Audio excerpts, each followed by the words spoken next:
So, morning everyone, welcome. Welcome today for the fourth Made in Glasgow. For those who don't know me, my name is Andrew Dobbie. I am the founder of a creative brand agency based out of Glasgow called MadeBrave. I also run a content agency over in Edinburgh called Campfire. I'm here today with my chamber hat on. I also sit in the Council of Directors for the Glasgow Chamber of Commerce.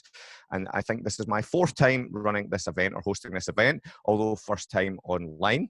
So thanks for taking the time out your morning to come and join us all. How's everyone doing?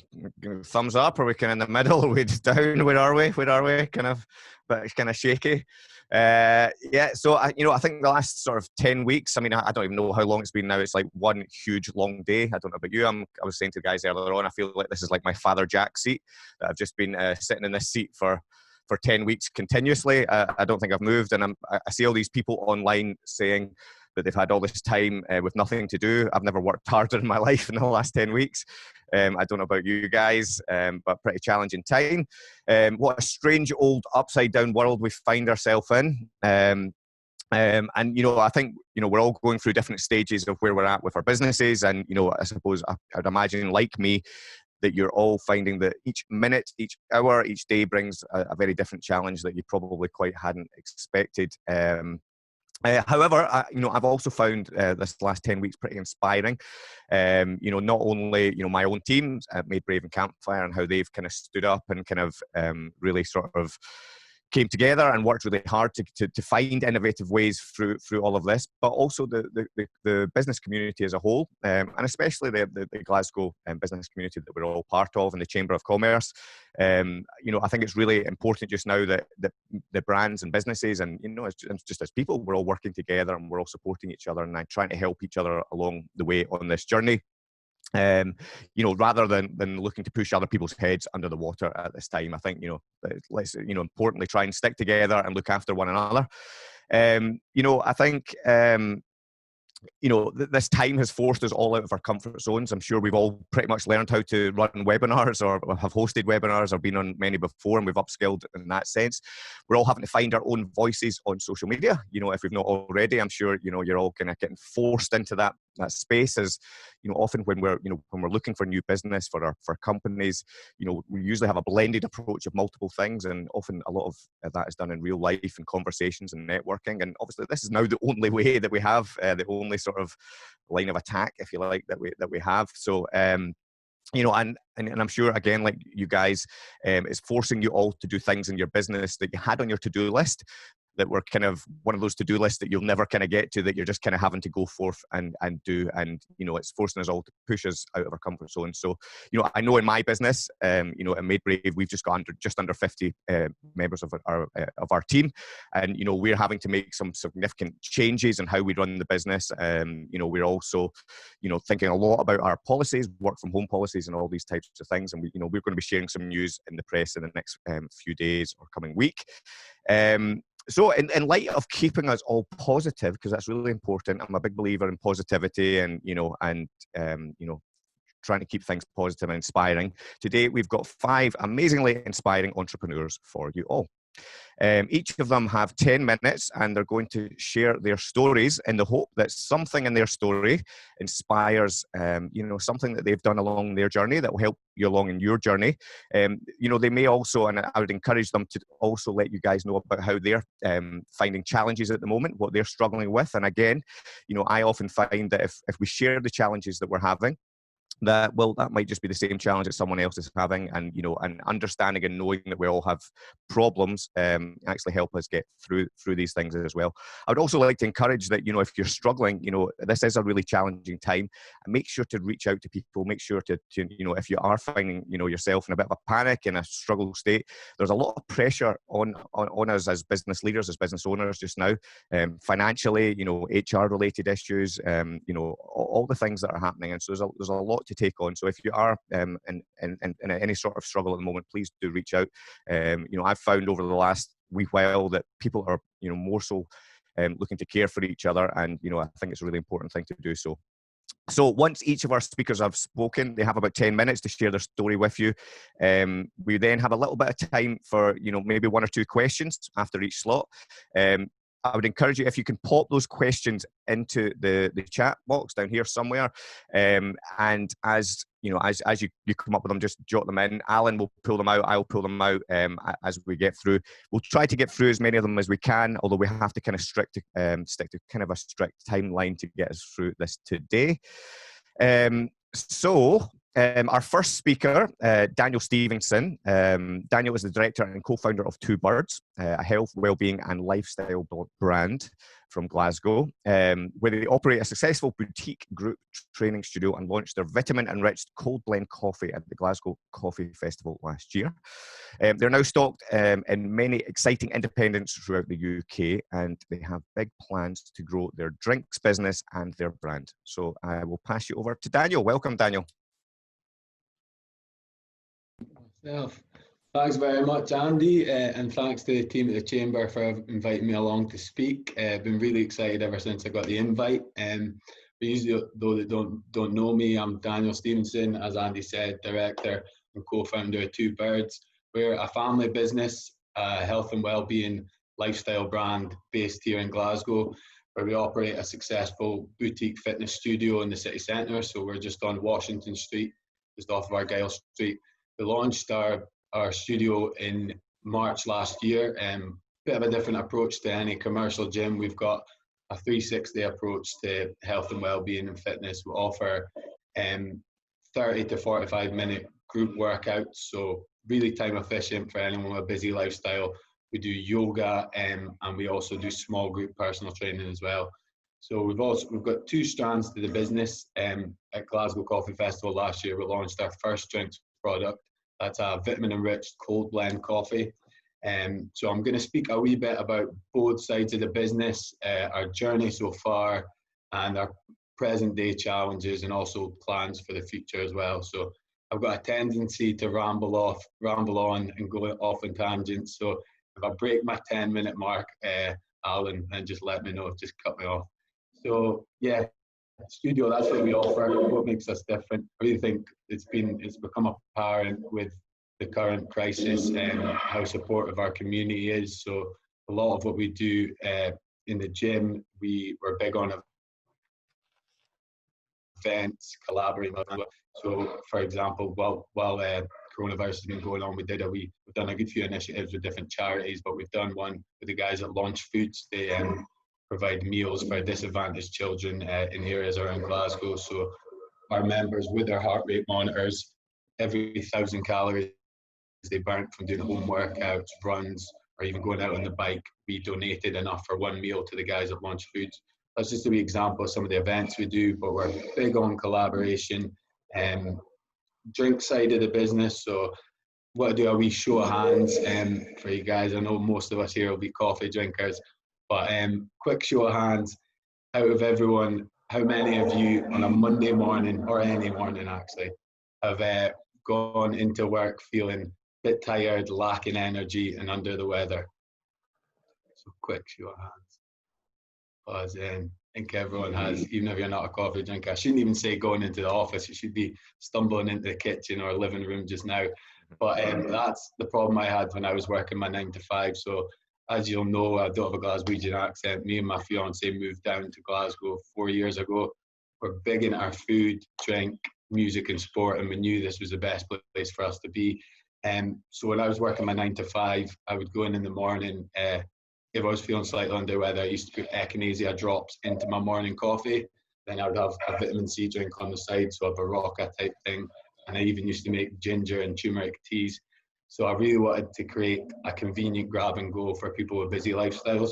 So our first drinks product, our vitamin-enriched cold blend, that's what that is. The whole idea is you're getting your hit of caffeine and vitamins, killing two birds with one bean. So everyone's a wee bit of a pun in my life. But so since we launched last year at Glasgow Coffee Festival, we're now stocked in over 70 independents in the UK. So independent coffee shops, delis, health food stores. So really chuffed with it. It's been a crazy year, to be honest. And since then, we've launched with our first wholesaler. So the guys at Green City Whole Foods, that's our first Scottish wholesaler. Things have been going really well with them. Obviously, we had a lot of stuff planned for this year. We're trying to push down south. Glasgow and Edinburgh predominantly is where where the majority of our customers are, our stockists. But we had Bristol Coffee Festival, Birmingham Coffee Festival, and Kent all planned for this year. So really big festivals. They've all been postponed just now. So in terms of present challenges, because of hopefully some of you have maybe seen our cold blend in the fridge at some of your favourite coffee shops or delis even. But our present day challenges have been because all of those businesses are closed just now with the pandemic. We have shifted our energy online, so selling through our own online shop, but also getting listed with other businesses as well. So that's where a lot of my focus and energy has been on in terms of the drink side of the business, trying to grow our online shop, get listings with other websites as well. And I've been really chuffed with the online orders. They've been amazing. I've been spending some hours trying to find the end of tape because I'm packing and posting all the boxes myself all over the UK. So that's been really exciting. In terms of the fitness side of things, we adapted quite fast with that. We knew that as soon as we were told that we had to shut the gym, we actually moved all of our members before it hit their next direct debit for their membership. We moved them all onto an online membership, which we got a really good reception from, and people found that quite endearing as well. The fact that we weren't going to wait for them to pay for that month, even though there was a couple days before that payment. So we shifted everyone onto an online membership, and we've actually found we've gained more members, obviously less revenue a month because everyone's on a reduced membership, but really chuffed with that. Things we've been doing with the members to keep them motivated. We've got about 7 live workouts that I take a week with the guys, and had one on this morning, 7:30, and then a client after. And then we're doing yoga online, daily challenges. So I send everyone a daily workout challenge, and we also have been for basically those charity initiatives that I mentioned as well. We're told when we can open, it's going to be easy to bounce back because everyone's been so supportive. With the drink side of things, the ways we've been adapting with that has been, initially we did some drop-offs with NHS workers. So I went to a few of the hospitals just to keep them fueled, keep them going with our cold blend coffee. And then we've been really pushing the message about support local, shop local, because that's what we've been about since day one. Family business as well. So coming out of lockdown, we think we're really going to be pushing the Made in Scotland brand, Made in Scotland and Made in Glasgow as well. So I've found the power of that. One of our biggest challenges is I'm trying to employ just now a sales and business development manager down south, so in the Bristol and London area, because they've got a huge coffee scene, independent coffee shops there. So I've interviewed a couple of people for initial stages, and what we've found is they've really preached about how places like Bristol have their own coffee scene. The Made in Glasgow brand will really appeal to them because everyone's looking for something authentic, genuine as well. So I think that's where our focus is going to be, attending these coffee festivals once we can, and bouncing back from everything with our members and keeping them motivated. So just really wanted to get across my passion for the business and our journey so far. And if you guys have got any questions, then fire it into the chat box. And thanks for listening. Cheers. Brilliant. Thanks, Daniel. That was great, really inspiring, and great to see how you're kind of adapting and changing and kind of not sort of just hoping that business comes back at some point. I think we all need to kind of realize that we need to be looking for new ways to sell our products or services. And, I think you've got many different new ideas there. Has anyone got any questions they want to drop in with? Let me see if we've got something come in here. Well, I suppose just I had a question actually, Daniel. First of all, while we wait some drop in, when you got into all these independents, how did you do that? Was that you just kind of treading the streets and kind of going meeting everyone, or I'm sure for some people who are maybe starting a brand or have a product and they want to know how to get stocked in all these shops. How did you go about that? Yeah, so it's old-fashioned chapping on doors. I like to call it cold coffee sales. But no, literally going in, doing a tasting. Sometimes it can be quite sporadic. You've kind of got a parachute into a city, so that's what we were going to be doing in a lot of Manchester, London. But in Glasgow, I go in, do a tasting, hoping the manager's in to sit down and do a proper tasting and explain my product. Sometimes you end up having to leave a bottle, but all of our stockists to date have been through that. But very rarely do you get approached. Occasionally, some people have seen it in a coffee shop they like and they approach you, but you've got to go in and tell them the story I told you, basically, that it's a product I created for myself because busy lifestyle, feeling a bit under the weather. Forgot to mention as well, so vitamin enriched is our USP, where we've developed another drink, a vitamin enriched drink, which we'll be launching at the end of summer. So final prototype of that's approved, and we'll be sending out about 50 bottles to each of our stockists to get feedback. So a bottle each, about 50 bottles, to get feedback on that. And our first production date for that is booked for the end of summer. So really exciting times. One to grow and as a lifestyle brand. And how do you go about, you know, creating these drinks? I mean, literally, are you in the kitchen like Matilda with like potions, or, you know, like how, like for someone again who, you know, maybe thinks, God, I want to have a coffee drink, I want a vitamin drink. Like, are you buying from someone and then branding it? Are you working with people to make it? You know, how does that process work? Yeah, so working with people, definitely. I'm no food scientist, so it does start in my kitchen, mixing different drinks and finding something that could be functional. Even with our newest product, I had to make stuff up. But we work with the guys at Startup Drinks Lab. So Startup Drinks Lab is a company just based in Port Glasgow. They do small batch brewing and bottling for startup brands. So we worked with them in initial stages, and they're still doing our production batches just now. But they also work with food scientists. There's a company called Frog Hop, and that's who we work with. So really a family affair. Every time we get a new prototype, it was delivered to the house. We can't be together just now, but doing tastings. There's almost been it took us about a year to develop the cold blend coffee. So lots of iterations to it. So, and because it's a craft drink, just like a craft beer, we're always tweaking little parts of it. So every time you go to brew, you either change a bit of the brewing time, tweaking up. It's naturally sweetened with a bit of agave nectar, so you can tweak up the sweetness as well. So yeah, okay. I've got a question from Debbie Shields. She's just asking, you know, with the online classes, will you be keeping those going, you know, when into lockdown, or do you think it will be a kind of blended approach? Where do you see yourself?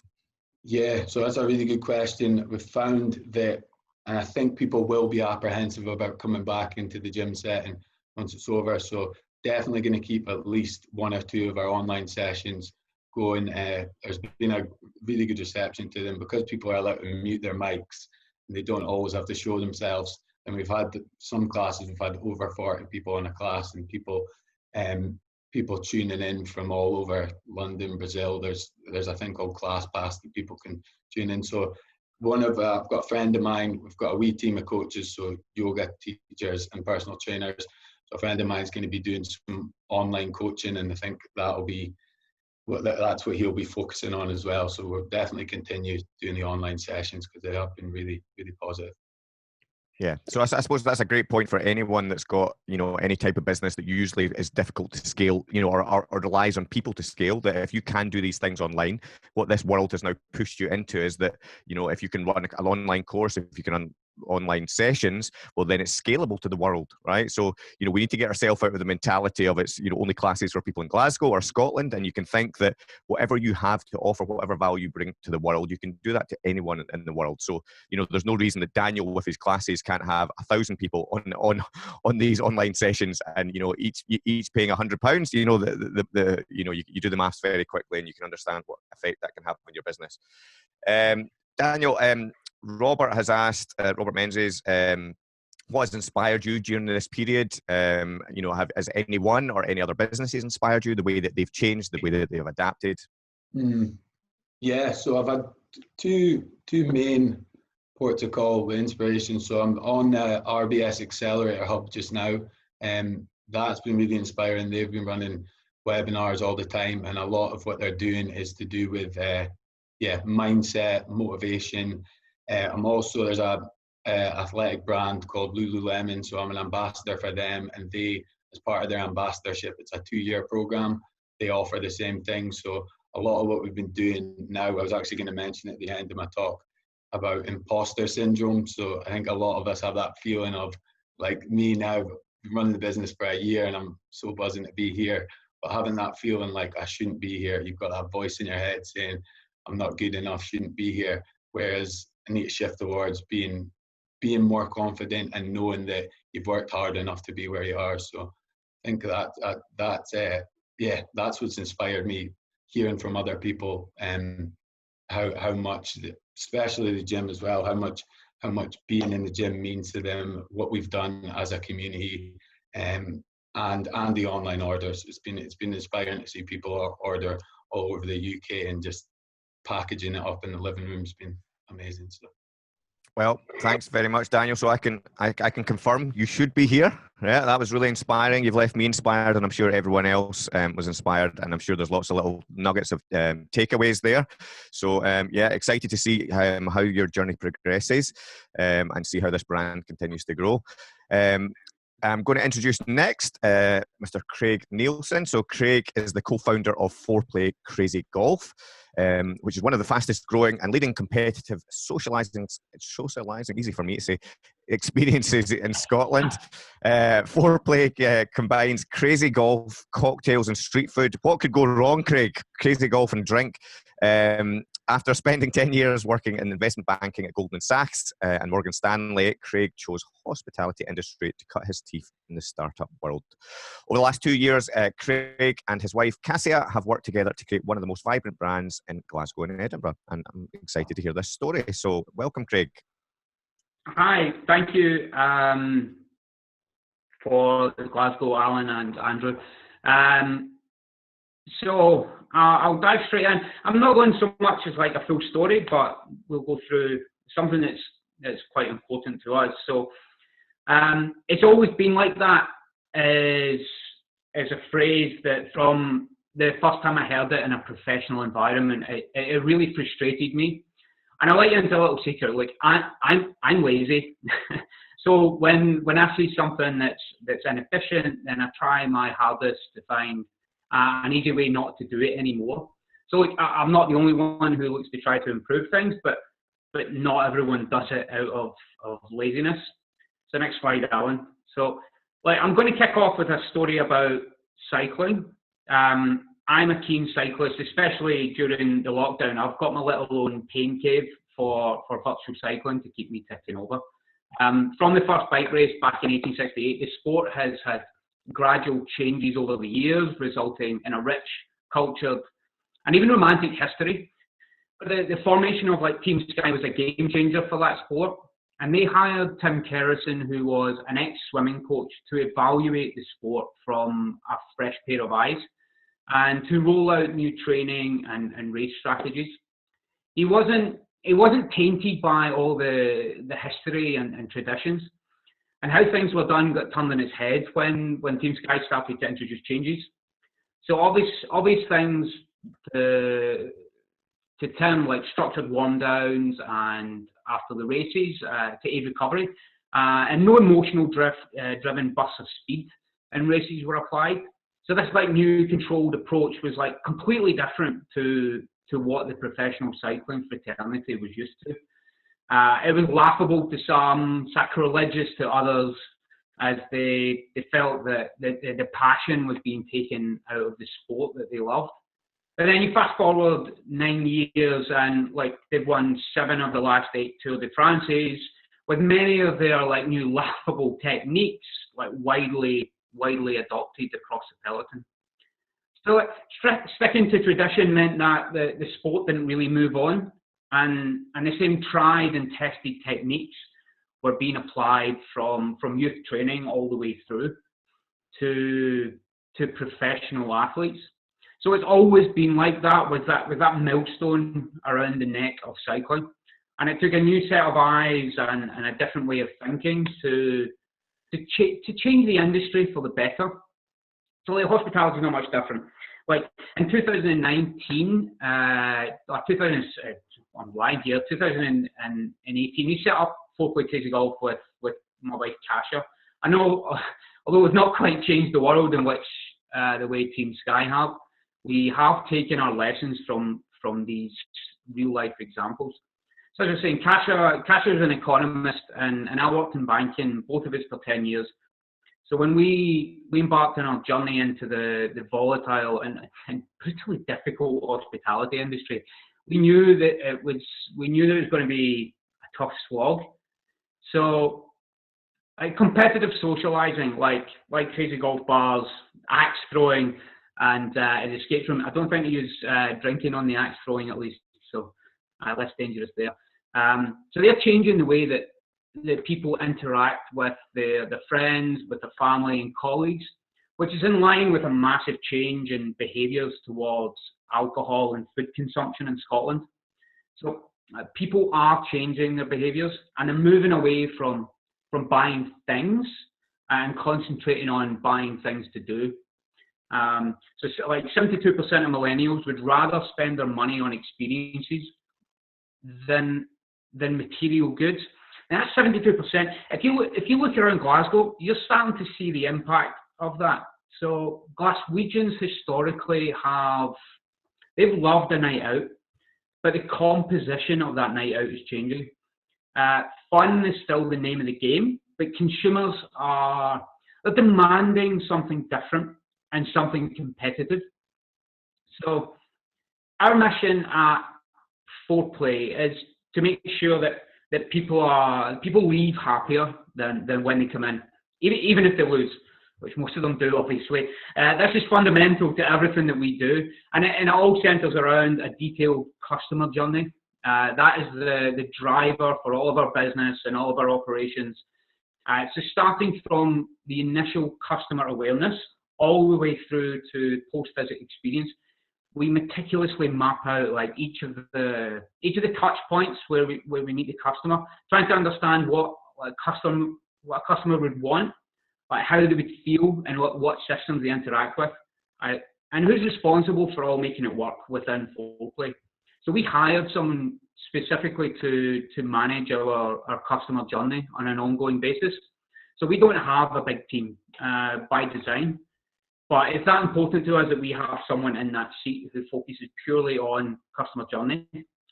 So I read a survey recently where customers they described only 8% of their experience with companies as superior. Yet 80% of those companies thought that they were providing superior experience.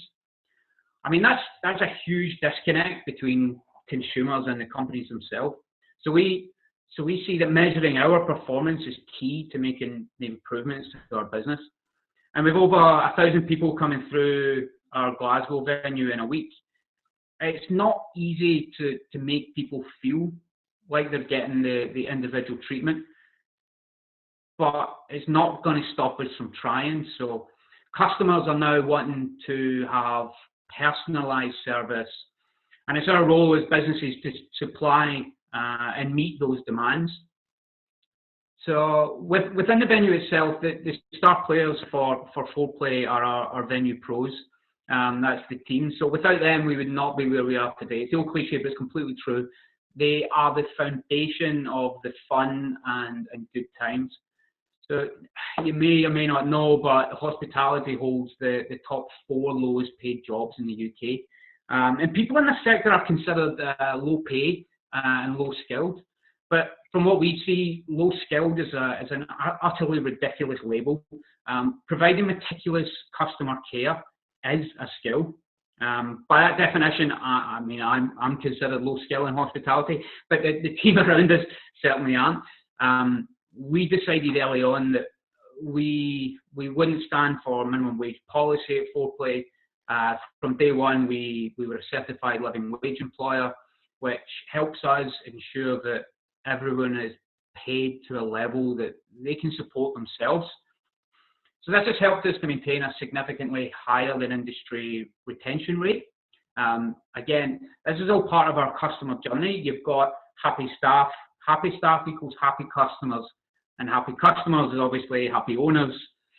And that's like, people remember emotions better than they remember the events themselves. So there was a Harvard professor, Gerald Zaltman. He said that like 95% of purchasing decisions are subconscious. So what we need to do is tap into that where we can. So for example, we see a lot of first time dates, the second time dates in our venue. Our team is trained to recognise the ones that are going well. As you can imagine, some don't go so well, and we do have some serial hinderers in there as well.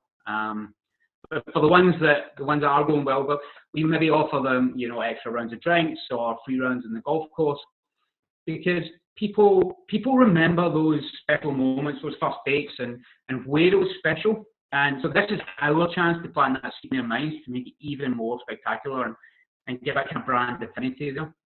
So if you own your business, don't just think about how much each touch point in your journey impacts the emotions of your customer. Actually map it out. And you'll be surprised, like you were, how much you learn just by putting it on paper, and probably how much you can improve. We're always trying to improve things. So we now know that we've got within the venue just a minimum of 7 touch points with customers, where we thought it was 4 or 3 before.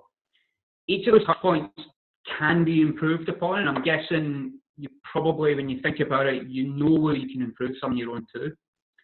Other things that you might consider, and like this one really gets to me, is we had a lot of third-party services, and one of the questions that my pet hate when we go through all this is always been like, what's your budget?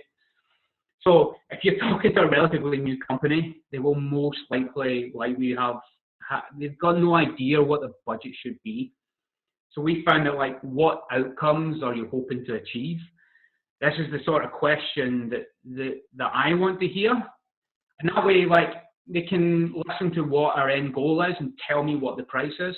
Because when we're starting up, and to be honest, still now, I already felt insecure about knowing next to nothing about everything. And I know, like, this is, again, it's imposter syndrome we spoke about before, but that simple question of what's your budget made me feel like tiny and worthless, because it's like, I suppose I should have a budget, but I felt that I was so rubbish that I didn't know what that would be. And like, that was the unintentional negative emotion that was coming through. And look, that's why sometimes things like that, sales disappear before you even get going. So all you're saying, if you slide through, Alan, it's like, don't accept the status quo. Like, always be looking to try new things and take risks, because to be perfectly honest, if you don't listen to your customers, then it doesn't make any use for your bottom line. Like, you need to take the risks, because it doesn't always need to be like that. Thank you. Brilliant, Craig. Thank you very much. Again, another inspiring story there. I think, a few points for me that I kind of noticed were, I'm a big believer that brands are built from the inside out of businesses. People often try and build brands on the facade or the external parts of their business. But I think what Craig's, clearly shown is that by looking after the people in your business and making sure that they're cared for, that you have a culture of looking after each other and looking out for each other, that that then goes externally to the customers. And as Craig says, once we look after the customers, they look after the owners. So I think I would really reiterate that point. Another thing that came through to me in that talk was that people don't remember what we say. They don't remember everything that happened, but they remember how we made them feel. So today we'll not remember all the words that all these speakers say. You'll not remember the words I say. You'll remember how we made you feel. So whether we made you inspired or so, think about that in your business. How are you making your team members feel, and how are you making your customers feel as part along that journey? And yeah, again, also just to also agree with that last point about budget. If people often get very frustrated. I hear it in my industry. People never tell us their budget. Well, of course they're not going to tell you your budget. If I say to you, what's your, you want to buy a car, what's your budget? Well, you're not going to tell me £100,000 because you want to keep that £100,000 in your bank. You're going to try and spend as little as possible. So we need to ask people in businesses what their objectives are. What are they trying to achieve? What are they trying to do? And then that allows you to figure that out, find a solution for them, and then you can value price against that. If you ask people for the budget, you're always going to be working back from zero and dragging them up to the price that you want to sell them to as well. So, Craig, I'm just wondering, everyone who has some questions. I see Tina's comment, first of all, about how we don't see much change on a Saturday night. I mean, I remember I used to get off the train from London and it was a 12:30 midnight arrival at Central Station. And I always thought that was a cracking advertisement on the negative side for Glasgow when they got off that train. I think it is changing a fair whack, but it's still a long way to go. I mean, Craig, I'm interested. Obviously, you know, it looks like a fantastic business, and I've been aware of it in my peripheral. I've never been in. You know, I'm interested in how you're adapting just now. Obviously, pretty challenging for you guys. You know, I'd imagine, you know, the furlough scheme, the job retention scheme works pretty well for your sector. However, obviously, you still have the costs of the rent. You still have all your, you know, all the costs that are not people costs in your business. You know, what are you doing just now? You know, how are you adapting? Is there anything else that you're thinking about? You know, what? Just interested to see. Yeah, like there's been a few things. So we kicked off some food delivery through one of the street food vendors was Loaded. Again, that was more to try and give something as an extra support mechanism for people. The hospitality industry has been absolutely obliterated over the last 3 months. Not a huge amount we can do in terms of an online crazy golf. It doesn't really work the same. So what we've been focusing on is actually knuckling down and making sure that when we do go live again, that we have everything in place to, one, put people's minds at ease. So this is having a full introduction plan for cleaning, for separation, for face masks for both customers and for our staff. Things like we have like temperature checks for our staff when they start the shift to make sure that they're looked after as well, because although we're going to have to move away probably from models like queuing at the bar, which means we have to have table service, we then on the situation like are our staff more at risk at that point? So we need to think about all of this, and that's what we and probably most of the hospitality is doing just now is all this planning leading into hopefully reopening again. Perfect. Has anybody else got any questions for Craig? Have I missed any? Super, I'm getting off easy. I like that one. You can have a lie down now, Craig. You can have a wee sleep. Great. Well, thanks, Craig. Oh, well, and in fact, Sarah Heaney has just come in for the last quick one there. Why crazy golf? Crazy golf, like, to be honest, this was one of the things that we seen a similar type idea when we were living down south, and it was a lot of fun. Like that, I mean, pretty simple. It was a lot of fun to do, and again, we could see how people were changing their behaviours. People, especially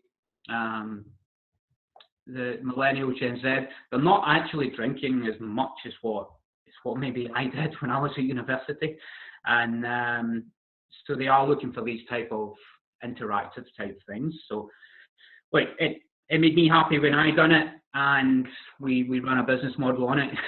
When it comes down to it, there's still a financial aspect to it. So we decided that would be a good one to do. And Glasgow was such a natural place for it. There was a complete lack of anything within that type of industry up here, and it's been really well. It's been really fun, and obviously indoors is primarily the focus. Outdoors, I've seen someone coming through from Neil. It doesn't really work too well in the wonderful world of Scottish weather. Perfect. Well, thanks, Craig. I appreciate that. A really inspiring talk again. Next up, we have Giovanna Eusebi, who is a cook and co-owner of Eusebi Deli and Restaurant in Glasgow's West End. Coming from a long line of strong Italian women passionate about great food, Giovanna has brought a genuine taste of Italy to Scotland. She has worked hard to build up strong relationships with quality suppliers all across Italy, and to bring the best of the possible ingredients to the people of Glasgow. Hurrah, I'm delighted about that. Whilst recognising the skill of her team and encouraging their development, she often sends her team to Italy to work with producers and work with Italian chefs. The restaurant has won numerous awards, including Best Dining Experience from the Scotsman, and listed as top 100 restaurants in the UK by the Sunday Times magazine. Giovanna was recently awarded Restaurant of the Year by her female industry peers at Business Women Scotland. And she is a second-generation Italian Scot and graduate of the Italian and marketing, graduate of Italian marketing from University of Strathclyde. Welcome, Giovanna. Good morning. Thank you very much, Andrew. That was a really nice introduction. I don't know if it was me. Good morning, everyone. It's so nice to be here.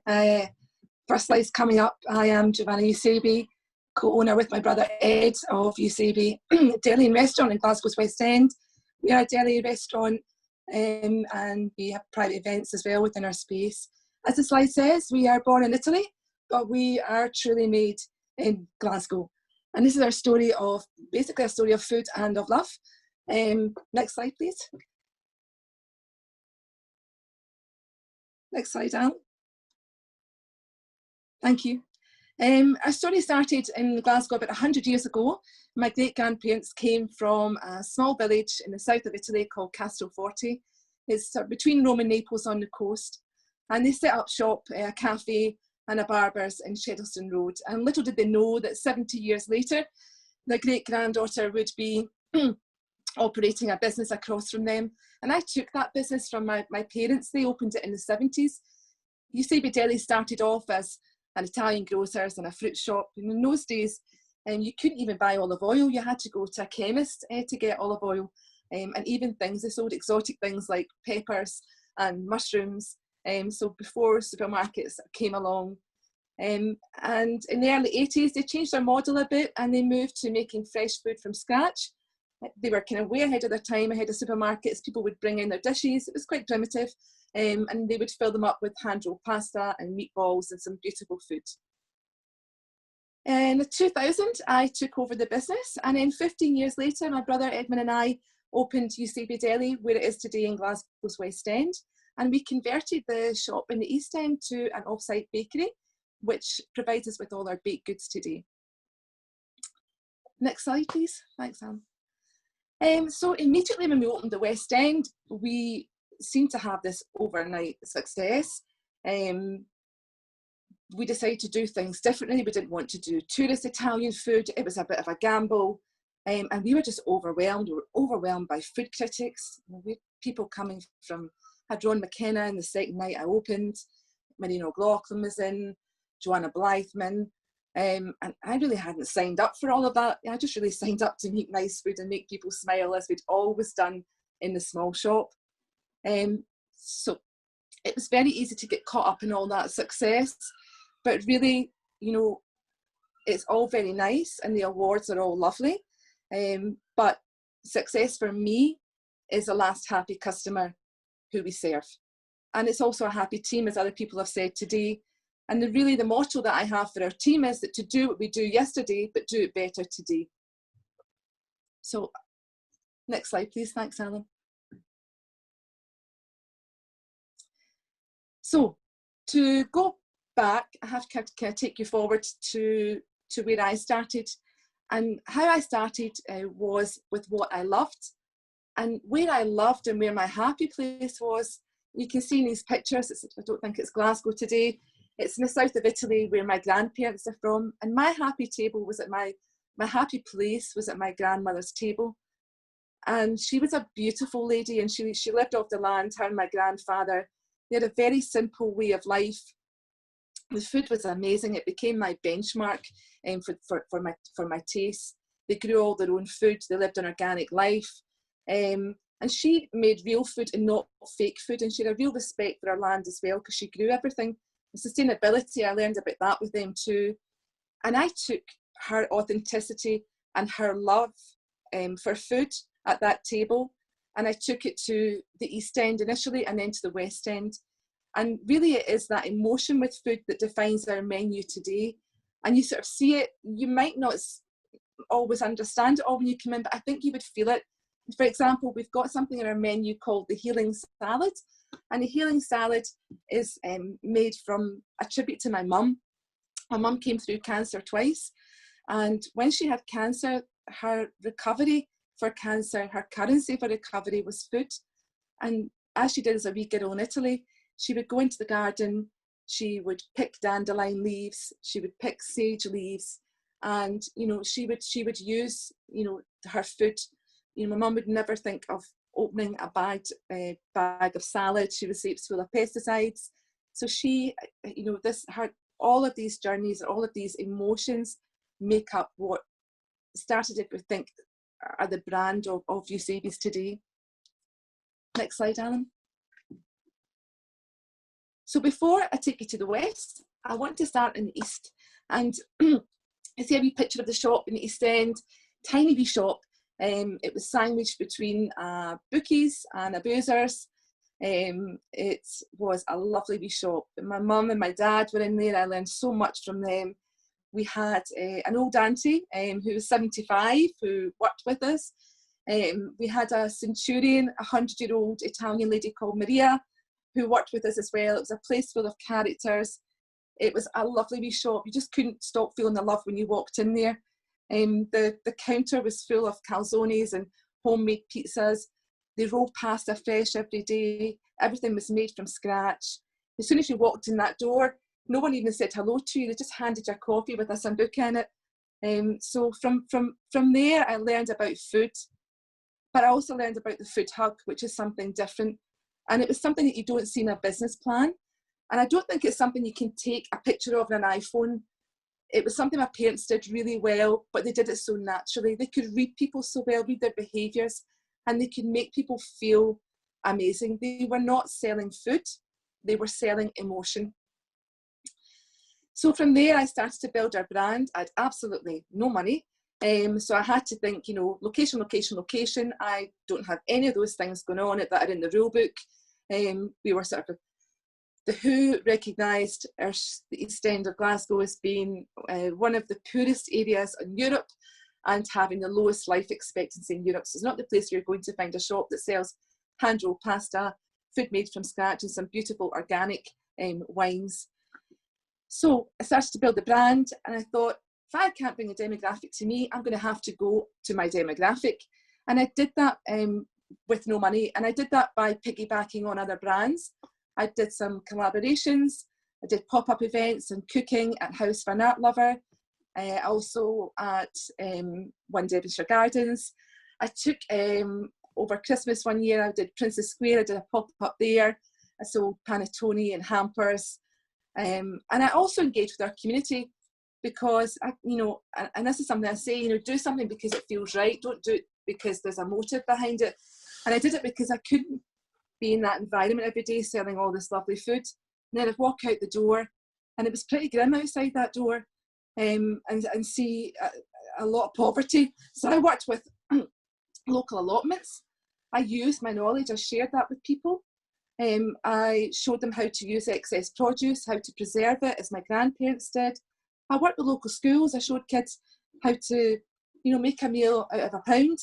A lot of these kids were going home at night and their meal was a fiver in the mantelpiece for a quick fix fast food meal.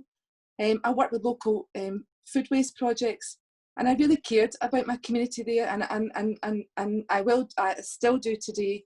And that was why we never let go of that shop. We still kept it. And even though it's our bakery today, our off-site bakery, it's still a massive part of our DNA. Next slide, thanks. So to fast forward where we are today, it took us 10 years to get, that's the entrance of Eusebi's that you can see there.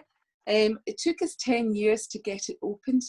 It was some journey for my brother and I. We went through highs and lows. When we got the shop, we had the funding, and then the recession came, and then the banks pulled the funding. Then we had problems. It was a building site. There was no water, no electricity. So, we never gave up. We really believed in what we wanted to do. We embraced this menu that was different, that took us back to our grandmother's table. We were not going to sell out on those values. So it was very important that we knew who we were. And you can see that our motto was food, family, life, and passion. And that's what is above our door today and intrusive what our business is built on. But growing a business from, Help the Aged team that I had in Shettleston, and a lovely team, to 55 people, and 7-day-a-week business from 8 in the morning till 10 o'clock at night, with many different arms, many different small businesses within a big business. I suddenly realised the bandwidth. I couldn't touch everything anymore. I couldn't touch every customer, every plate. So my brother and I came up with some really good systems to formalise the business, but obviously not to dilute the authenticity.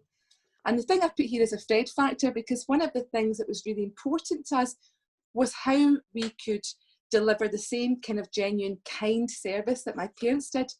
And I came across this gentleman called Fred Siriex.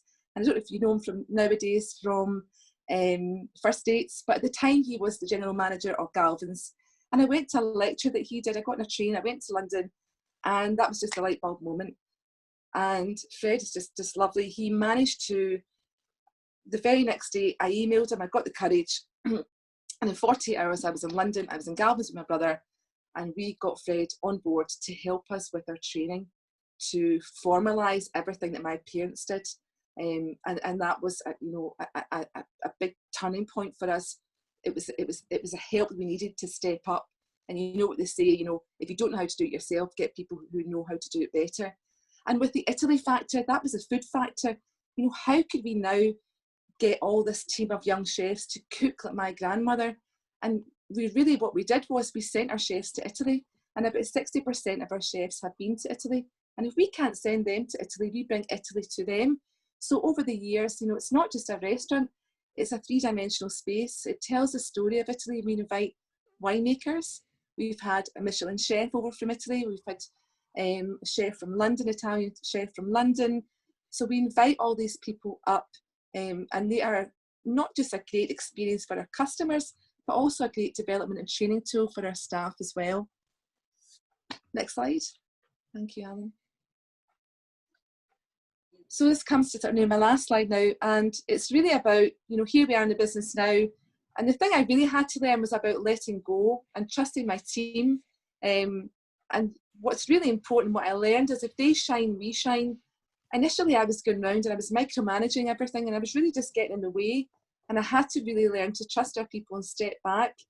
And by, you can see there's a lovely moment on the top left hand corner when our general manager Michael, our head chef, said, and Robbie won their HIT scholarships this year. The guys were down at Galvin's. So many have been to Italy, to London, just to experience and soak everything up. And that helps to strengthen and grow our business DNA. Next slide, Alan, thank you. So here we are, just before 2 months ago. That was our restaurant, great food, happy people. We ticked all the boxes, and then C word happens. And COVID comes along, and I'm going to be honest and say I don't have all the answers, but we have to be ready to change again. Next slide, Alan, thank you. But I wanted to finish on a high note and say that this photograph was taken 18 years ago, and it was my first day in the job after I opened the wee deli. Your adrenaline's going, you open your first business, and I was smiling in that picture, and I'm still smiling today. I still love what I do, and I do believe the best is yet to come. And I'm very much a half full glass all the time, preferably a Chianti, of course. But I do believe that we will all come through this as a collective. So, thank you very much for listening to me this morning. I'm really just so lovely to be here, because I love my city. And I'm a real Glasgow girl, although I've got an Italian heart. So thank you very much. Thanks, Andrew. Thanks, Giovanna. Fantastic. I think, there's so many takeaways for me in that talk. I believe great businesses, great brands are built upon great stories. That was a great story. And the important part was that it's an authentic story, it's a true story. And often, I see startups trying to create or make something that's, maybe not quite true to themselves. And I think, when you grow a great business around yourself, it's understanding what's in your belly. You're your own unique selling point. And as soon as you can understand that and bring that to life and amplify it, you're kind of on your way to success. Another big takeaway for me there is that do things because they're the right things to do. Don't chase money necessarily. I've always found the same is that if we, as part of COVID, if we can be part of the solution rather than, than looking to look for money, you be part of the solution, you do some goodwill, it comes back to you tenfold, so by looking after the community, looking after the people within the business, I always say, if you look after your team members, well, when you need looked after, when you're struggling, well, what are they going to do? They're going to look after you, and if you don't look after them, well, you've suddenly got no support. So I think there's quite clear, a really nice, culture in this business, and I think the other part that I took away from that story is consistency. Is that when we're growing brands, when we're growing businesses, when we're growing experience for our customers, consistency, and there's consistency here for over 100 years, which is what creates something amazing. So I'd imagine you're all quite as hungry as me now after that. So Giovanna, thank you very much. That was very inspiring, and I enjoyed that a lot. Thank you so much. Thank you. There's lots of lovely comments in the chat there. Does anyone have any specific questions? I'm interested, Giovanni, just now. While you guys are not working, what kind of things are you doing to keep the culture of your team alive? How are you reaching out daily, weekly? What does that look like for you? I think the most important thing when we closed for our team was to stay home and be safe, but to stay connected. And so we've done that. We have been connected to our team we have a Facebook page, we have team quizzes, we have Zoom meetings regularly. If I've not heard from someone, I've been calling them, or Michael, general manager, has been calling them. But we've also been stayed connected to our community as well, which has been very, very important. Mm-hmm. And I don't take the credit for this, it goes to our GM, Michael Pryor. We get a call from the Kindness homeless charity, and they really were on their last legs. They needed hot meals. Many of the Glasgow mission shut down at some point because of COVID. And there was really, if you're homeless, how can you stay home? You can't. So initially what happened was my mum and I cooked the meals in the kitchen here in our house. Michael picked them up every day.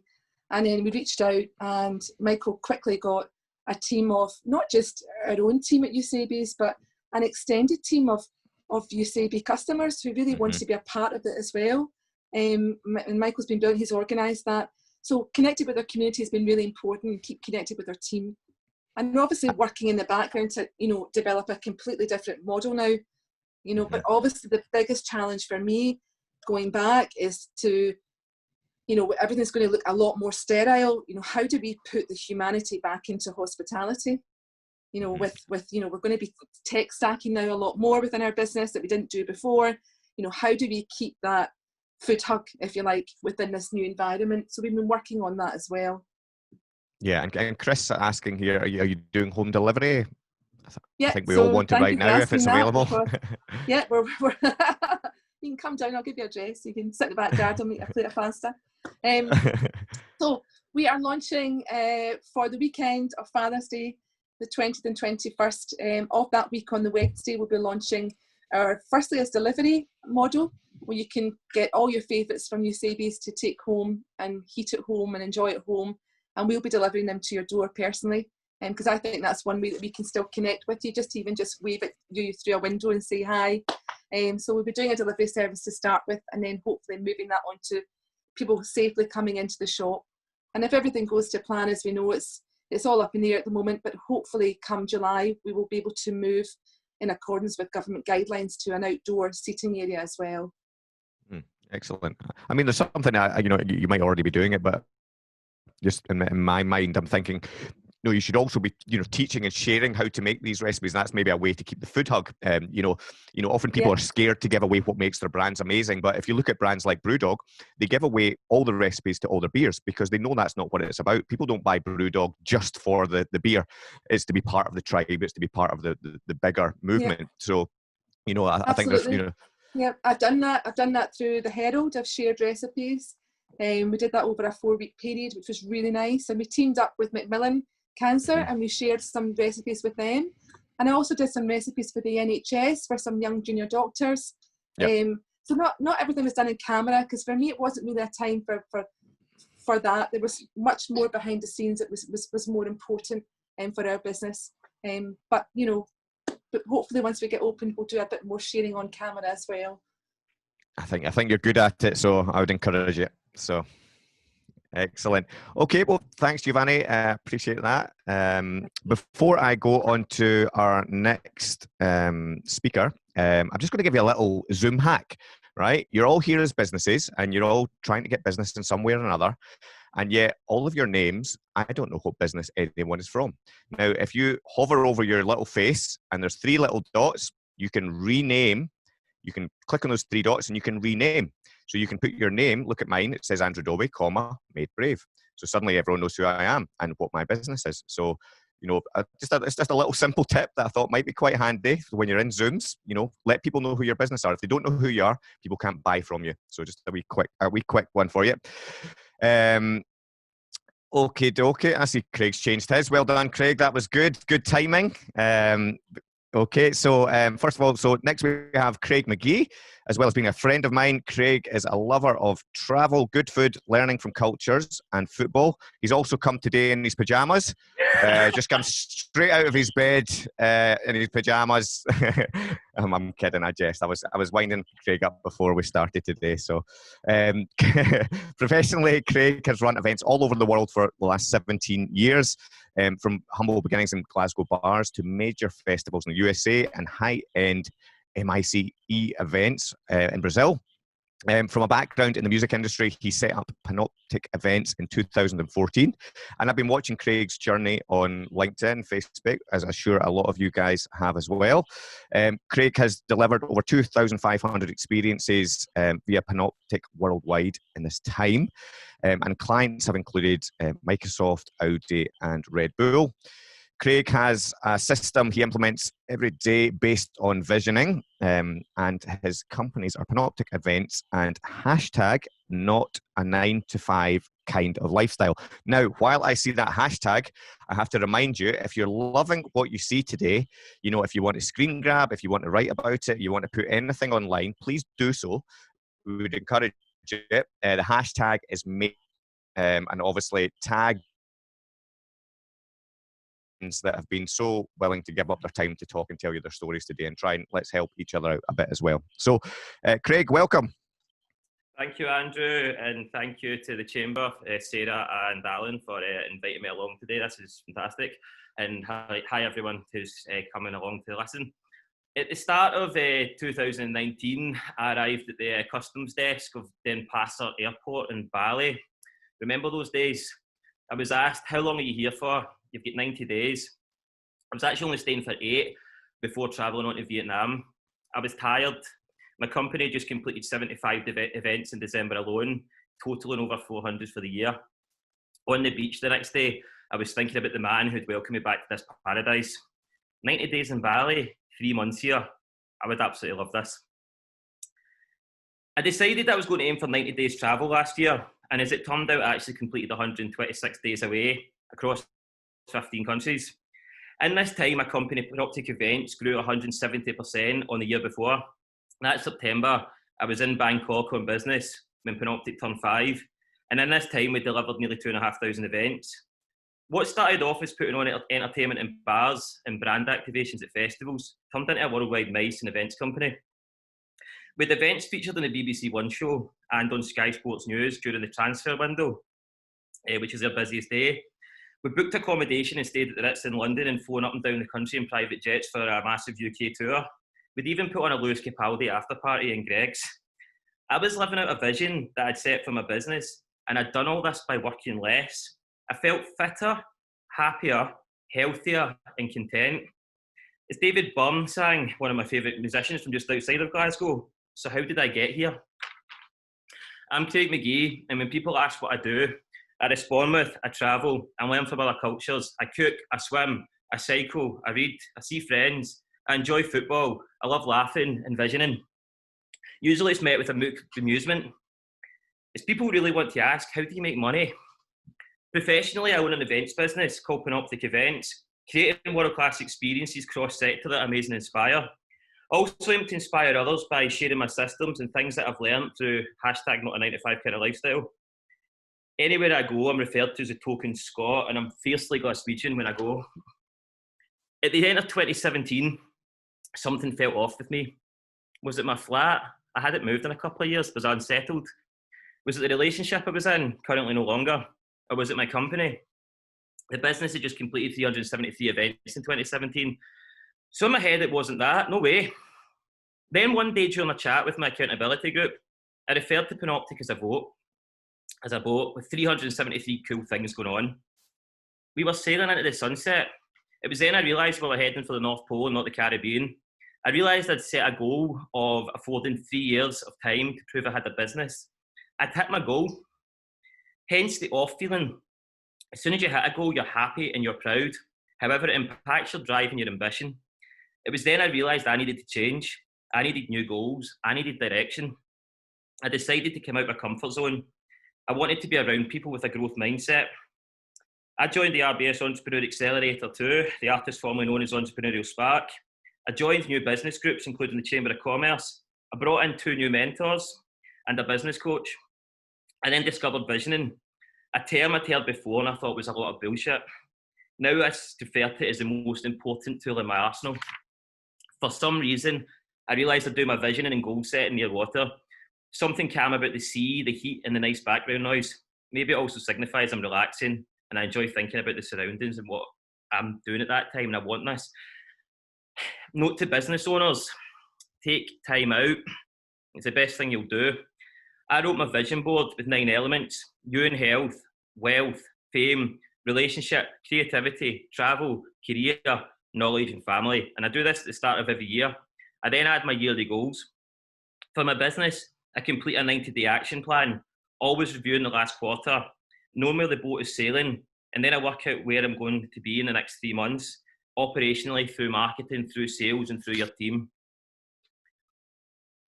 I've been using a work smarter philosophy up to this point, trying to get over procrastination. It made sense, getting more done in the time you have. Like anything though, I like to look at the system, action it, review it, and then optimize it. Like my vision board, own systems and calendar, it was changing and optimizing everything. I was being around people with a growth mindset. I was always learning. I had peers who I was accountable to, and I was accountable to myself. My own system-based envisioning and goal setting follows advice from many people and I look up to, and I've adapted to suit me. For example, the Millionaire Morning, it's a great concept, but I'm not getting up at 5 o'clock in the morning. And I've worked in events and music for so long, usually you're still up at that time. The 4-Hour Work Week was also a book that really inspired me, like being able to travel and work from anywhere. There's so many more books and conversations that led me to creating good habits. My normal day-to-day system when I'm not away is I get up and the first thing I do is I listen to a podcast. I'm learning whilst I'm making my breakfast. I then go to the gym around 9:30, 10 o'clock in the morning when it's not busy and there's no distractions, but also I'm not getting busy, flustered, distracted when I'm heading to work with noise around me, like busy offices. I'm avoiding the morning rush. In the swimming pools where I vision, I think about events we're going to propose, things we're working on, the taste, the touch, the smell, the sound, what it feels and looks like. In the sauna, I do gratification. What am I grateful for today? And what I'm happy for, it happened in the last 24 hours of my life. And I then focus exactly on what I'm going to do in my day. I am present. If you're in the room, be in the room. Something I'm extremely proud of is the next thing I think of that I've done in the past. So it might have been a big concert I've put on or a big event. How did it make you feel inside? The book Psycho-Cybernetics refers to how did you feel when you first learned to ride a bike? And then I think it's really important to laugh, be happy, gets you into a really, really good space of mind. And then I head into the office with an extreme focus.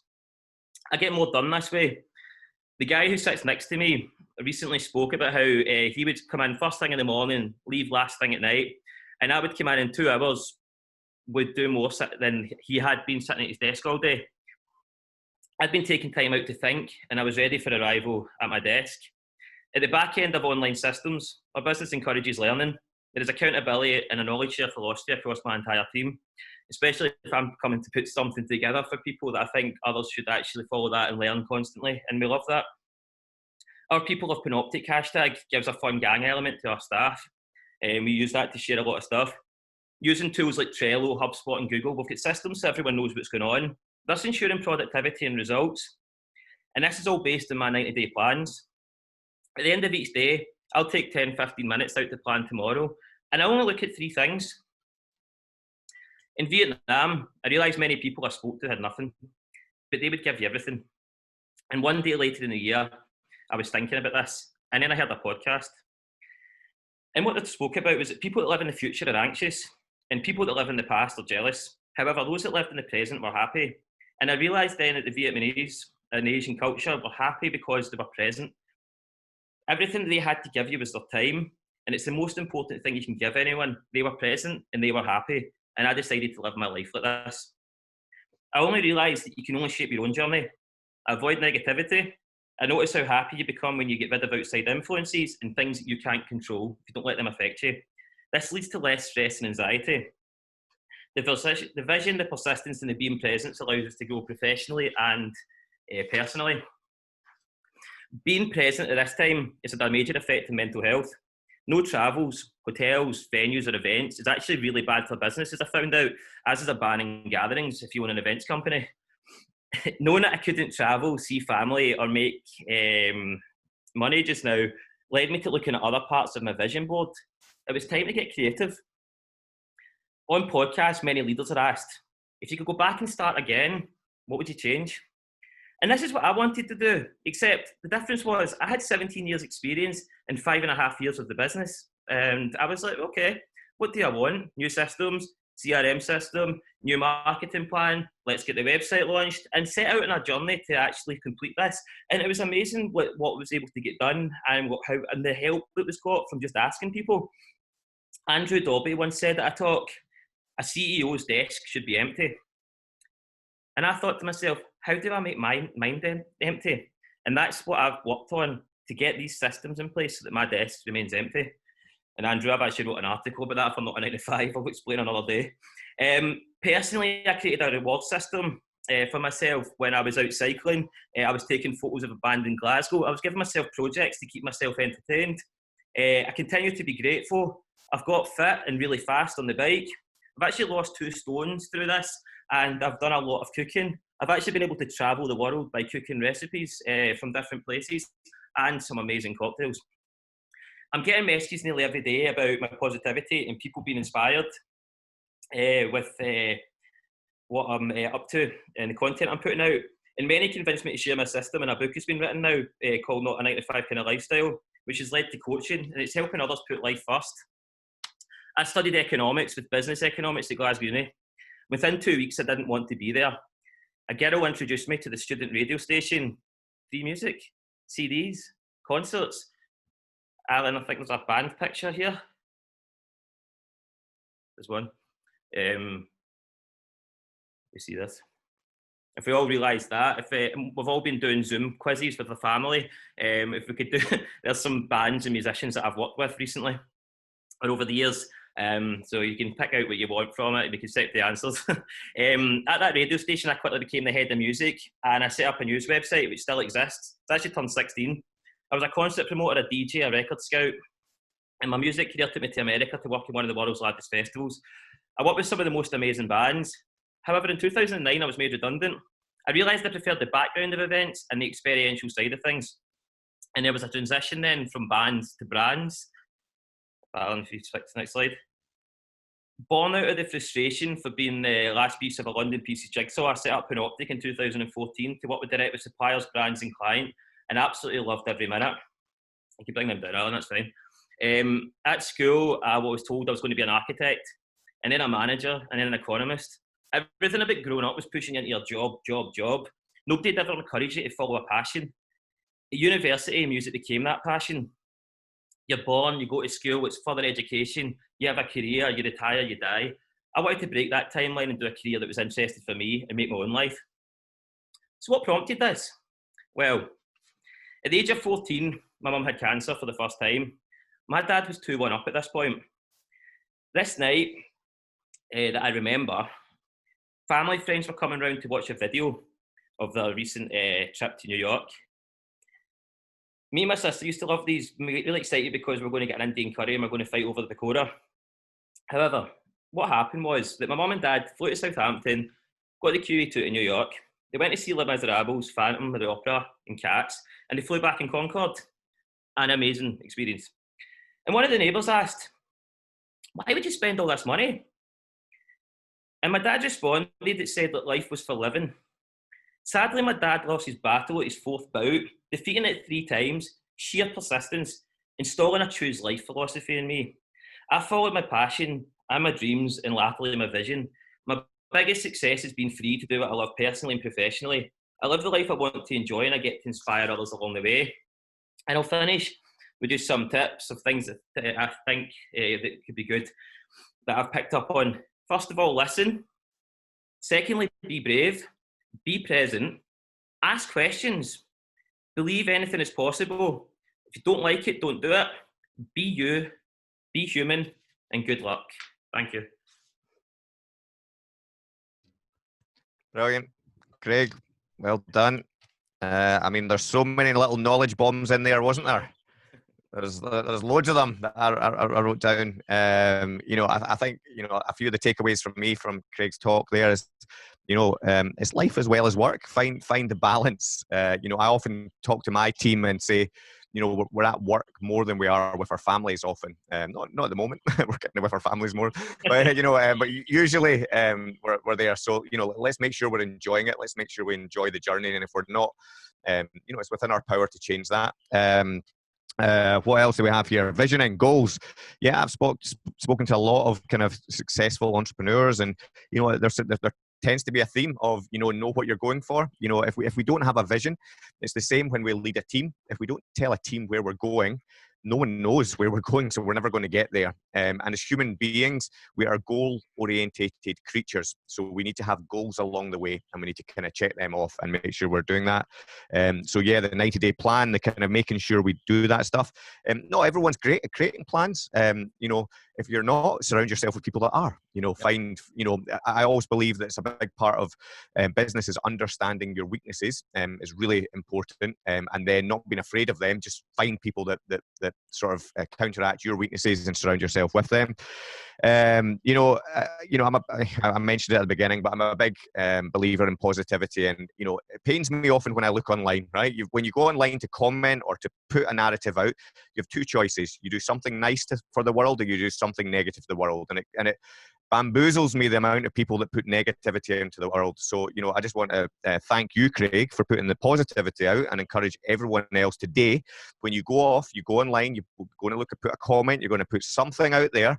Think before you do it, because you know the repercussions and the spiral effect. You can either have a huge positive effect, you can make someone's day, someone's week, or you can destroy someone's day, someone's week. So, you know, really think about that. So yeah, I'm inspired, Craig. Questions? Who has a question? There must be some questions. There's lots of lovely positive thoughts. I suppose, Craig, you know, lots of people are trying to take their events online at the moment. You know, lots of them are appearing in tools like Zoom. Some of them, you know, I've heard of tools like Hey Summit. There's all sorts of different tools. Now, you know, you're obviously in that world. You're deep in that world. Yep. Have you got some tips for people that, you know, usually rely on people being in a physical space, on maybe potentially ways of monetizing the online events? I think a lot of people struggle with that we've all felt that we've had to do everything for free. Yep. You know, have you any thoughts on that? Yeah, like we've really researched it, and we've actually partnered with a company who ran the Running Remote conference. They're actually based out of Manchester. And when I was speaking, there was ways of like affiliate programs. If you're getting speakers in, sell their books, sponsorship. Platform you're actually going to use is Hopin for our online events, and there's like breakout areas for sponsors, also for exhibitors to put stuff there. And I think it's fascinating. It's a great system to use, but there's, I mean, if anyone wants to get in touch, I've got access to a list of huge amounts of online event platforms, and you'll find something that suits you with regards what your needs are and what your budget is, and that's freely available on a Google Doc that we've been looking at. So we've picked one that suits us, and there'll be ones for others. Brilliant. So it's kind of more that kind of affiliate links, you know, people like maybe hosting rooms as a brand, you know, I think that's kind of some of the ideas as well. So kind of, you know, splitting off into rooms and going into the MadeBrave room or the, you know, the Fore room, you know, whatever. That doesn't sound quite, that Right, I'll retract that one. This took a dark turn. That's your fault with your brand name over there, Craig Neilson. What you doing? Your time's up to you, Andrew. Right, quickly, someone bail me out with a question here. Right, we have a question from Debbie Shields. What podcasts do you recommend? Yeah, I listen to Tony Robbins, Lewis Howes, Jay Shetty, Tim Ferriss. There's lots of really good episodes, and depending on what you're wanting to learn, it's constantly listening to different things. So yeah, I think they're good for a starting point, and then you can branch off and find others. And think of authors you like as well. If you go into the Not a 9 to 5 Instagram, and it's not a plug, but if you go into the actual who I'm following, it's actually all authors that I recommend. So if you want to go in there, you'll find some authors to look at. Like James Clear, for example, I'm reading just now. Do you have a podcast, Craig? I don't. It might be in the works regarding this. I think you should. Yeah, we had our first coaching session recently, and I've launched it softly on Instagram, but we're getting amazing feedback, and yeah, I think I might. Perfect. So, well, thanks, Craig. As I say, lots of great insights there from your talk. Next up, we have Chris Newlands. Chris started his journey in 1982. He served in the Royal Navy for 6 years. He then left to become a chartered financial planner. Fast forward to 2017, Chris has started the brand Spelfie, the app Spelfie, in partnership with Airbus Defence and Space, bringing a new use case for high-resolution satellites in orbit around the Earth. Spelfie uniquely allows people to capture their experiences at large-scale events globally from space in real time, capturing the individual and entire event. Chris was awarded the title of Innovator of the Year by the ex-Scottish Forces in Business Awards. He is also a finalist in this year's Institution of Directors of the Year Awards for Innovation. That was a mouthful. Chris, welcome. Thanks, Andrew. And by the way, I love the be kind. That was a very good starting point, a good entry to this as well, so thank you for that. A bit like Craig, event technology with no events is a bit of a challenge. Certainly, pandemia has obviously hit us all this year. So my name's Chris Newlands. I was born in Glasgow. We're based in Glasgow. We're built in Glasgow, but we have an international perspective. But I'm very proud to be a Ouija. I think we should do a bit more to work with Edinburgh as well, don't get me wrong, but I think it's good to actually obviously be Glasgow born. And we're all a bit of a mixture of nature and nurture, and I think Glasgow's stood in good stead to some degree from that perspective. So the screens seem to have disappeared. Alan, is that okay?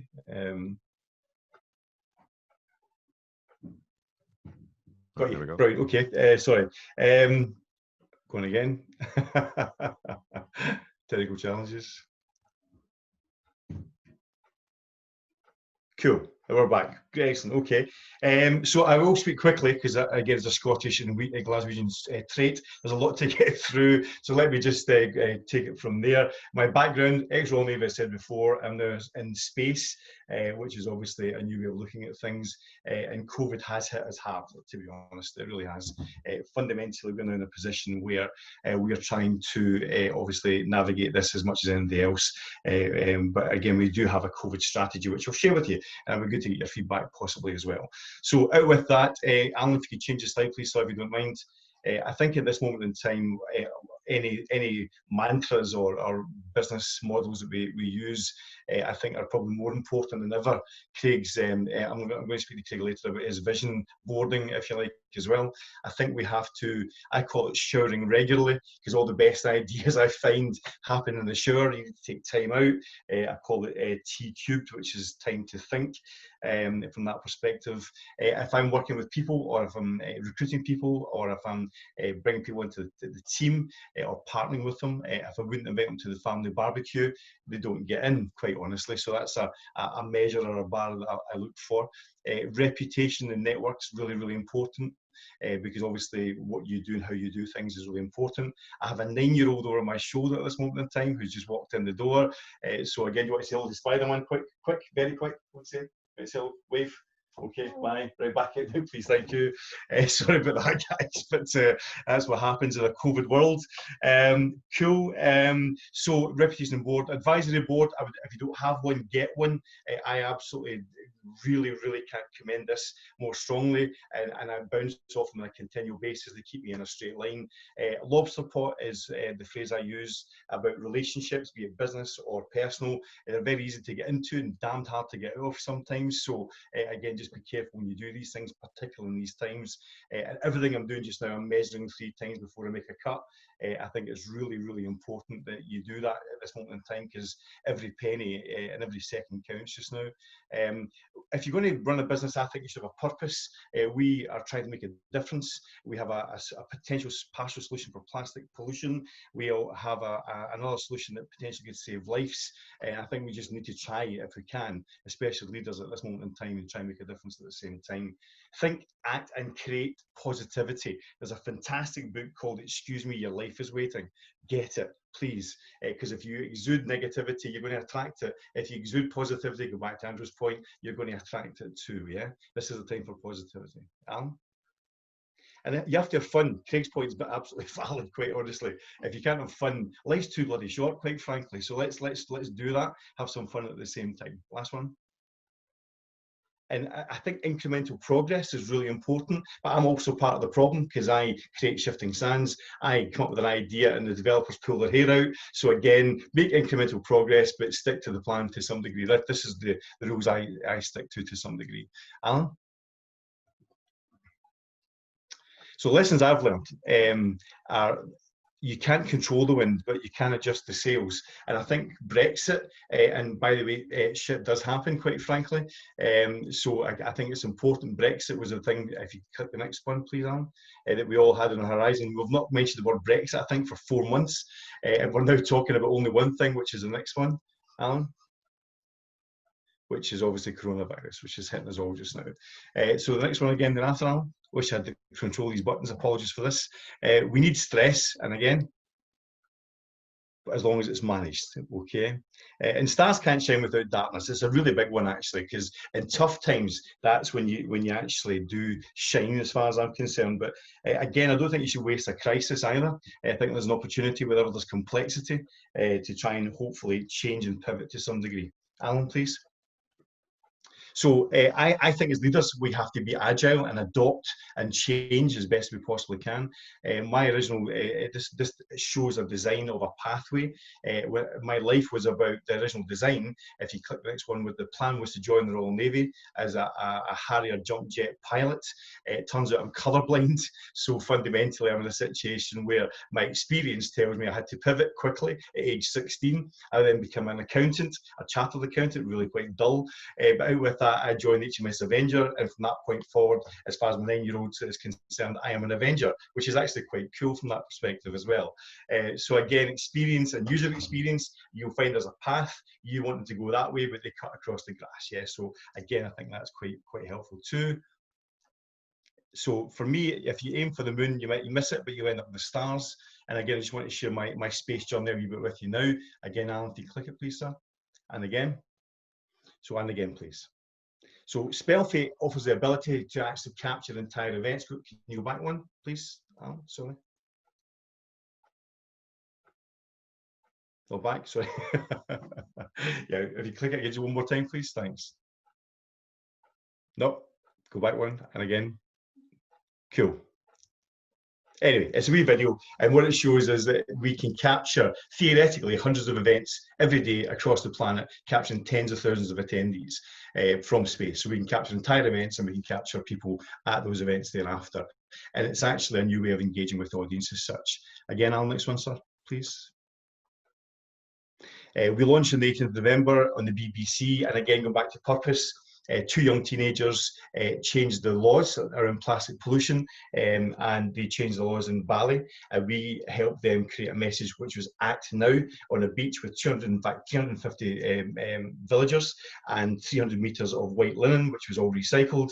And we actually captured that from space using Airbus's satellites. And that went viral across the globe back in November time. So we're very happy with that, resulting in 55,000 app downloads, which placed in the top 10%. 1% of all apps. It's like having a selfie stick, which is 600 kilometers long. Again, Alan, sir. Quick example, this is, if you look to the center of the screen, if you go to the next screen, this is the difference between Google Earth and Spelfie. It's a real-time capturing the particular events at that particular time. Next one, Alan, please. And then we create this mashup of the actual event itself, a pin above your head, and your selfie thereafter. And obviously it's branded by whoever pays for the satellite from that perspective, because it ain't cheap to task satellites, as you probably can imagine. So that's a user perspective. This was about the business perspective. Again, Alan, please. The problem is, how do brands rise above the noise? 25,000 social posts a second.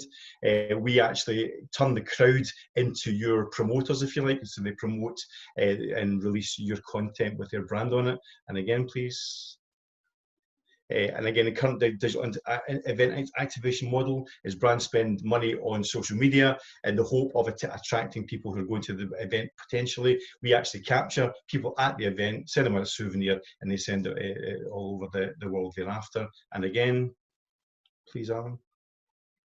We've created a closed door, socially distant COVID strategy. Again, please, sir, if you don't mind. And it allows millions of fans to participate from home. So we take a satellite image of the actual event itself. We're currently speaking to every major club in the EPL at this moment in time at board level. So this could be really quite exciting if it comes off, fingers crossed. But it's also good for music festivals, it's good for all kind of sports, for golf, you name it, cultural events, Expo 2020 or 2021, that type of thing thereafter. Next one, please, Alan. And this, we've also developed a product called Tripsology. Tripsology is all about how to travel with a conscience to some degree, looking at air quality, which is going to become a big issue when we all travel in planes, never mind when we get there. But actually, pollution is killing 20,000 people a day, which is more than smoking. And again, we're also going to have the latest satellite imagery, Google Earth Live, if you like. And again, if you don't mind showing that. Tripsology. Travel just got smart.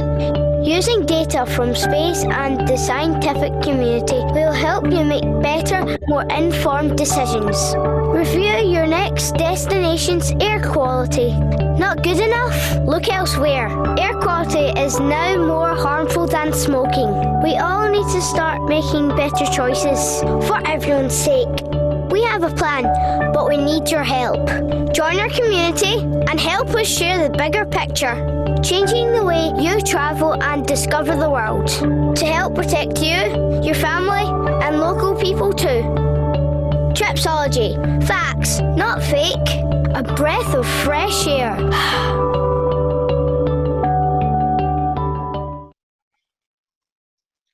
That was Spider-Man that was speaking there, by the way, in case you wondered that he came in the room there. So that gives you that, okay. Last couple of slides, please, if you don't mind, Alan. So that's my advisory board. I've got some really top people on there that keep me right. Former Saatchi & Saatchi creative director, the former president of Time Inc. New Media, who's shared the stage with Steve Jobs and Bill Gates, the video director for the whole of Amazon Prime as well. Again, just give you a flavour, talk to your network, see who's out there, get them in and just get them to engage and give you some advice and listen. I think that's the most important thing. And other than that, I think the last slide, Alan, if you don't mind, please feel free to link in, connect. If I can help MD, if MD can help me, let's see if we can help each other. Brilliant. Thanks, Chris. So how the hell do you go about getting, to play with satellites? Like, how does that conversation start? And, like, from where? Well, basically, long story short, I was asked a question of if you could take space technology, use it in your business, there was grants available. And I think when I've raised 2.75 million from 91 investors, the idea of free money was actually quite nice. So I thought, well, if I can engage with this, that'd be great. So I looked at a couple of ideas. The Tripsology ideas are fantastic in my view, and especially with COVID-19. However, going forward, that takes a lot of money to promote it and to get it marketed. So Spelfie is a marketing tool, and that actually brings the audience to you. So I was thinking, how do you engage with younger people? Because again, brands struggle with that. And what do? They like to go to festivals, sporting events, and take selfies. Yeah. So that's where the concept came. I approached the space companies, got them to sign an NDA, non-compete, before they actually I disclosed my concept, and they agreed effectively. So I've got multiple year contracts, total exclusivity, and patents pending across the world. Yeah. So I take it every time you work with them, you license the use of that, so you don't have to. Yeah, yes. Essentially, yeah. Yeah. Okay. So Heather Anderson's put a question in. She says, do you see your business model changing? It's obviously expensive to task a satellite, as you mentioned yourself, and obviously CubeSats, are becoming more prevalent, and obviously in Glasgow as well, we've got quite a big space industry, haven't we? And yes. the Cube satellite. So just interested to hear your thoughts there. Yeah, 100%. I think this will evolve over time. We went for the most expensive defence quality image-based satellites as such, so they give you the best quality image. But again, I think going forward, if people just want to check in from space, we have another concept which I'll be revealing probably later on this year. But I think Cube satellites are exciting, and obviously we'd certainly promote the concept and use case of that. The low resolution, to give you an idea, the motors, the gyros that control the camera on these big satellites are the same size as Cube satellites, so the gyros that control them are tiny by comparison, and the actual mirror itself takes 6 months to polish on these big satellites, so they're 600 kilometers away. I mean, it's nuts, the actual technology involved. And how many of these things are up there? It depends who you speak to. So you're looking about, we've got access to about 11, and there'll be another 4 going up this year as well. Yeah. So and I think that the value of that is the coverage opportunity, but it can't be, they won't hover. They're obviously continuously geosynchronous. They're going around the world on a regular basis thereafter. But it's incredibly interesting. I'm certainly a space geek when it comes to this stuff now. I've learned a hell of a lot. No, definitely. Has anyone got any other questions for Chris? Off lightly again. That's good. Probably a time as well, be fair. Sorry about that, guys. No, not at all. Well, I think anyway, timing-wise, I think we've come to sort of perfect time in terms of the end of the session anyway. So, yeah, I suppose just to wrap up, I think, it's been a really inspiring session. All the speakers, I hope you'll all agree. They've all done a great job of kind of sharing some knowledge, also sharing some of the challenges that we've all got at the moment. So yeah, I think we, obviously from the Chamber's perspective, we hope you all to see you on soon on another session. Next Friday, Alan, if I'm correct, you're running a wee G chat networking session at 11 a.m. You'll be able to find details for that on the Chamber LinkedIn pages or also on their website. It's a chance to have a coffee with other members and I suppose network a bit and kind of share some stories. Full details on all the webinars that the Chamber are running are on their site, so please do have a check out. Lastly, I suppose just before we go, if anyone's got any final comments or anything they want to chip in, if you want to put your hands up, we can unmute you. I'm sure Alan can unmute you. But yeah, from my perspective, thanks for taking out your time out in the morning. It's been really nice to see all your smiley little faces, and I hope you have a nice Friday. It's 12 o'clock, so it's about time for probably wine now. So that that's me giving you permission. The sun seems to be shining, so you can have your lunch, maybe a little Italian meal. You can phone Giovanna, get her to deliver something, maybe with a nice Italian red as well. All right, thanks everyone.